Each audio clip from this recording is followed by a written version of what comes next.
Please talk about imposter syndrome and how to overcome it. Imposter syndrome is a really real thing. It takes, from a mental capacity or brain conditioning standpoint, in many cases, it will take us years to catch up with our level of success and updated identity. And this can be incredibly painful or jarring to the human who seems to have become an overnight success.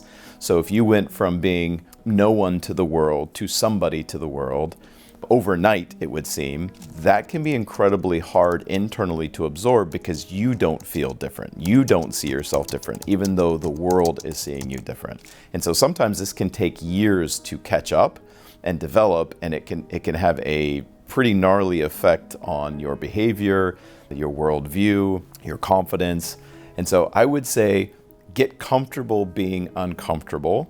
Work on continually developing a healthy self-identity, and one I would say that is not necessarily tied to continual result or even the story that other people have put on you. I teach my students regularly that don't let praise or critique get to your heart.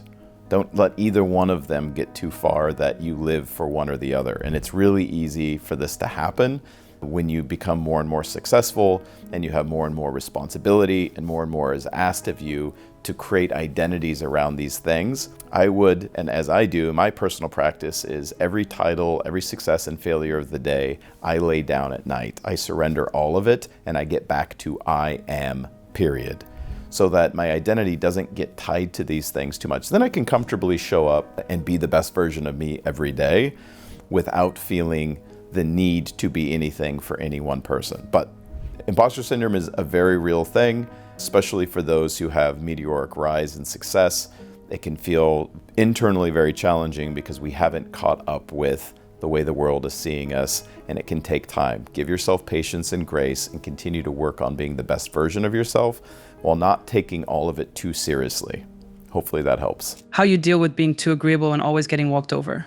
We always do what we value most. If you're a highly conscientious person and as a result become too agreeable that you get walked over, you are valuing something more than being walked over, right? And so if you want to change that, you got to figure out, well, why do I value being agreeable to it so much that I'm willing to be walked over as a result? And once you recognize that, you probably will see it's more selfish than selfless. A lot of times when people say, well, I'm just trying to be good for everyone, I'm trying to help everybody win, when you really get to it, sometimes it's because they're a coward. They are concerned about what other people think of them more than being honest or being authentic. And it isn't selflessness that's getting them there, it's selfishness. And a lot of times it's a weak internal self-image, and you care so much about what other people think of you that you aren't willing to be authentic and real about who you are. So I'd start there. What is my self-image? What is the value that is driving my desire to be agreeable? Obviously, I don't know you. I can't speak to you personally. I'm just addressing this as a general thing. If I see somebody who values being agreeable, I usually am looking for the trauma response that put them there. There are some scenarios where being highly conscientious can be very helpful, but it's hard to trust someone who agrees with everything or is afraid to contest something or challenge something that we need somebody to speak up and they're not willing to do it. Once you identify an emotional trigger, how can you work through it? There's a couple of different paths. For some people, recognizing the first time they felt that way can be useful. And so with my clients, sometimes that's where I'll go. I go, well, when was the first time you remember feeling like this? When was the first time you felt emotionally triggered? Now, the reason we're trying to do that is we want to go back to the origin or the point where this response was developed. And it's usually tied to a wound or tied to a trauma response, and usually when we're children, but not always. There are exceptions to all of this. So sometimes going back, we're able to see the first time we felt that way and then decide to change the way we are showing up or change the way that we're going to deal with this moving forward. And sometimes it's that easy. We can go back and go, oh, the first time I felt this way, I was 9 years old and I felt chastised by one of my parents for not getting my homework done on time or not getting an A on the test. And so then I became very concerned with my performance and became an overachiever who's very afraid to not achieve. And so then you get test anxiety or you get really afraid when you're uncertain of an outcome. And so all you have to do is go back, and look at it. And for some, they can just go back and look and go, oh, that was my 9-year-old self or 8-year-old self dealing with a parent. Well, I can understand why I showed that way when I was 9 years old, but I'm not 9 years old anymore. And I don't need to earn my parents' approval. And I understand that what they did may have either been an accident or unintentional, and they didn't realize the impact it had in the first place. And I can forgive them for showing up that way, and I can forgive myself for allowing that to affect me. So I'm releasing all judgment. And sometimes that's enough. We deal with the wound. Sometimes we need professional help or a therapist to help us do that. But I have found my most effective tool with dealing with an emotional trigger is when I feel it, to simply breathe, to recognize what I'm experiencing and let it pass. Instead of resisting it or freaking out about it, I simply can breathe it in and breathe it out. And then I may go back and go, hey, what were the conditions that led to this response? And realize there was some kind of story, some kind of fear that came up, and I can let it go and just surrender it. It isn't always necessary to go back and find out what the origin point was. But recognizing the fact, having the internal mechanism for recognizing that I am emotionally being triggered right now goes a long ways towards containing or slowing down the potential negative consequences of acting out that emotion. Remember, your emotions are absolutely valid. Your experience is absolutely valid, but that does not give you permission to act out or behave in a way that is destructive to yourself or others. And so we are always responsible for how we respond to our emotions, but we don't judge yourself for what you're feeling. Just learn how to process it in healthy emotional ways. Hopefully that helps. How do you live and enjoy the moment when you're constantly concerned about the future?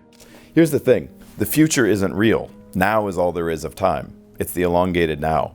So if you're constantly worrying about a hypothetical thing that could happen in the future, you are literally robbing yourself of the only moment that you were guaranteed to have, the only moment that is real, which is now. And so if you were a client and I was walking you through this, I would be trying to identify what kind of biochemical addiction you have to worry, which, by the way, worrying about the future is an addiction.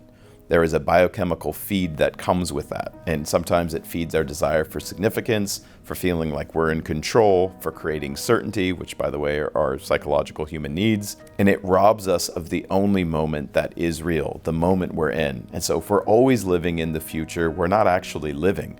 The only moment we live in is this moment. And so for me, getting back to the present moment is simply through breath, pausing and breathing and getting present in this moment.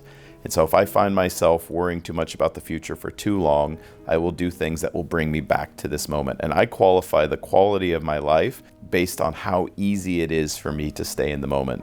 And there are lots of things in our life that force us into the moment, right? So I don't know you, I don't know your personal life or experience, but I can tell you things that give you an example of how to stay present. Most people are very present with the birth of their child, either as a father or a mother. Most people are very present when they hit a mountaintop for the first time. Most people are very present when they succeed or fail at something for the first time. Most people are very present when they make love, not necessarily fucking, but making love you are generally very present for. And so there are conditions that put us back in the present moment.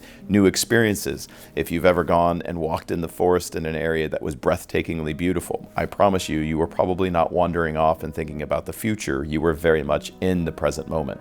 So I would look to be creating conditions that are going to drive me back to this moment, the very real moment that is now. And part of that is gratitude. Gratitude will bring you back into this moment. Being grateful for the people in your life, being grateful for the fact that you have a roof over your head, or that you have food on your table, or you have genuinely good friends, or that you have a healthy family, or you have healthy, beautiful children. There are so many reasons to be grateful.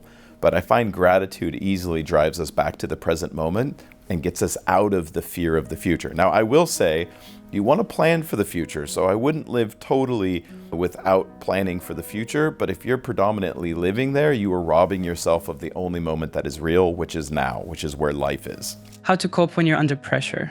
There's lots of things I think that can work. I'll share what has worked for me. Being absolutely crystal clear about what I'm about, what I'm doing, trusting in something greater than myself, committing to always doing my best, and putting one foot in front of the other. I think that has helped me get through the hardest times in my life more than anything else. Where pressure eats me alive is when I'm thinking too many steps ahead, I'm worrying about things that haven't happened, and it makes me paralyzed in fear and in stress. And so I think for me, being grateful that I have an opportunity to be under pressure brings me present. Being confident in my ability to deliver gives me the confidence to move forward, and then I just put one foot in front of the other. The other part of that is, depending on what you have to do, breaking down the result into individual behaviors or results and creating a roadmap can help you see in steps what you have to do and sequentially begin to build into what you're trying to accomplish. And a lot of pressure happens because we lack confidence in our ability to deliver. And so the other thing you can do is just get really, really good at what you do. But pressure isn't always a negative thing. I find I do a lot of public speaking, and I find the pressure of feeling like I need to deliver is usually an indication that I care and helps me deliver a much better result than not feeling that at all. So hopefully that helps. How do you avoid being triggered by people who are intentionally using manipulative tactics to upset you? I would never give away my power to someone else, especially someone who is trying to manipulate me and doing and saying things intentionally. If I am a conscious, self-aware human being that can recognize what they're doing, why would I respond? The only reason I would respond is because I genuinely care about what they're doing or what they're trying to accomplish. Learning how to not take things personal and also not judging the human in front of you can help you slow this down and not make it about you, right? Just accept and see what they are doing in non-judgment and become non-reactive to it. If there is no enemy within, no enemy without can hurt you. So learn how to control the one thing you can, you, and surrender the illusion of control of others, and don't take anything anyone else does personal. Now, I recognize that's easier said than done, but this is the way. This is the path.